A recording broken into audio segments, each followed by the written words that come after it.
The war was not won first on the beaches of Normandy, nor in the skies over Berlin.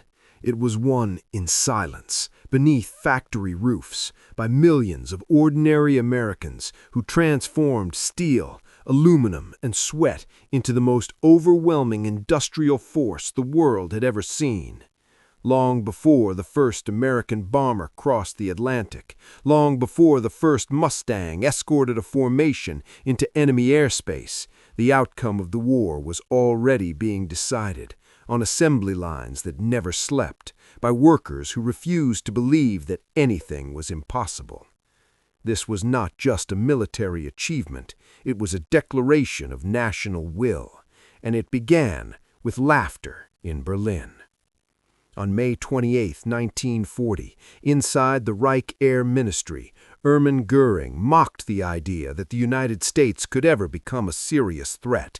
He dismissed President Franklin Roosevelt's demand for 50,000 aircraft per year as fantasy, sneering that Americans only knew how to build automobiles and consumer goods.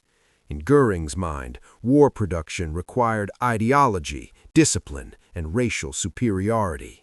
What he failed to understand was that the true weapon of modern war was not arrogance, but capacity, and America possessed it in limitless supply. At that very moment, an immigrant named William Knudsen was quietly preparing a revolution. Former president of General Motors, Knudsen left a fortune behind to serve the United States for $1 a year. He understood mass production better than any man alive, and he understood something even more important, that American industry, once mobilized, could outbuild any empire in history.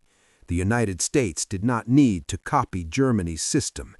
It would surpass it by doing what dictatorships could never do: unleash free people at full scale. In 1939, America produced just 3,611 military aircraft. Its air force was small, outdated, and scattered. Roosevelt's demand represented a 14-fold increase almost overnight. Allies doubted it. Enemies laughed at it. But America accepted it. Automobile plants became aircraft factories. Farmland became bomber plants. Assembly lines, once built for family cars, were re-engineered to produce machines of war at a pace no nation had ever achieved.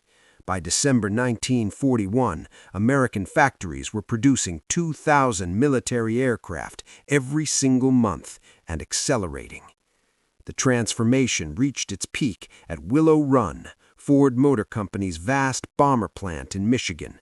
Built from open fields, it became the largest factory under one roof on Earth. Inside, a mile-long assembly line pushed forward without pause. Early failures were brutal. Bombers emerged incomplete. Quality collapsed. Critics declared the project impossible. But America did not retreat. Engineers reimagined production itself, breaking aircraft into subassemblies, inventing new tools, redesigning workflows, and refining quality control on a scale never attempted before. What began as chaos became precision. By April 1944, Willow Run was producing one B-24 Liberator every 63 minutes, day and night, without stopping. One single American factory was now producing more heavy bombers than Germany's entire aviation industry. This was the moment the production war was truly lost for the Third Reich, even if they did not yet admit it. German pilots were the first to understand the truth. In North Africa, over Italy, and finally over Germany itself, they noticed the skies filling faster than they could respond.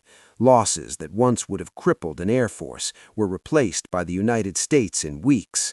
American aircraft returned again and again, fully armed, fully fueled, escorted by fighters that seemed endless. By 1944, America was producing 2,500 fighters every single month, while Germany fell further behind with each passing battle. The advantage was not only numerical, but absolute. American aircraft improved continuously, incorporating combat feedback in weeks rather than years. Factories adapted instantly, designs evolved while production never stopped. German industry, fragmented, bombed, and increasingly reliant on slave labor, collapsed under its own inefficiency. Underground factories produced defects instead of miracles. Sabotage spread, productivity fell. Ideology replaced reality, and reality always wins. Women transformed the workforce. Once excluded, they became the backbone of aircraft production. They riveted, wired, inspected, and perfected. Quality increased, efficiency soared.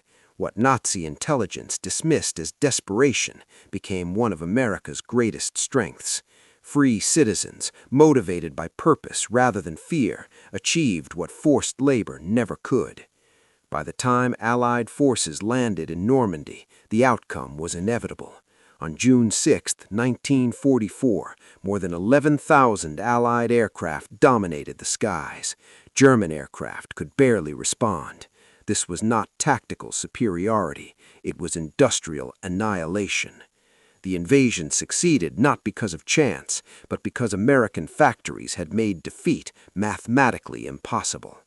By the end of the war, the United States had produced nearly 300,000 military aircraft. Germany produced fewer than 95,000.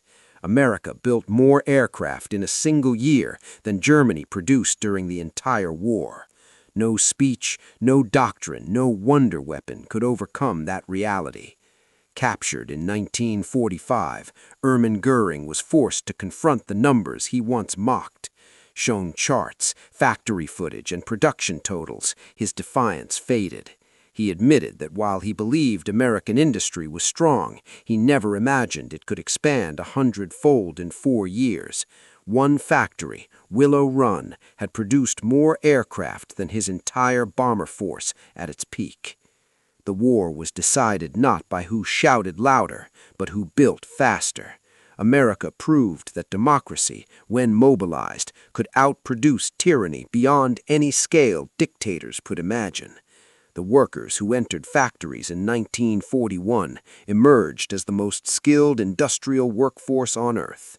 They didn't just win a war, they reinvented manufacturing itself.